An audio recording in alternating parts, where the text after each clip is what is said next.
So, gosh, I could be flying this for another 40 minutes. So that was a 45-minute flight in this nice calm wind. I was going up and down in altitude, so that was burning some of the power. But say you're at a constant altitude, I wouldn't doubt you could fly for around 100 minutes. Just by calculating this, I could be flying for 85 minutes in the type of flying I was doing, at least 85, 90 minutes. So really impressed with the Parrot Bebop. I hope you enjoyed, the Parrot Disco. Parrot Bebop is the quadcopter. This is the Parrot Disco. But so we went out to Molokini. We went around the mountain fully autonomously.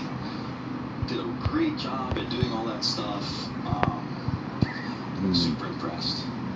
I did do a mod for an even bigger battery, 5200 mAh. I cut out some more foam in here, and I'm going to do some more test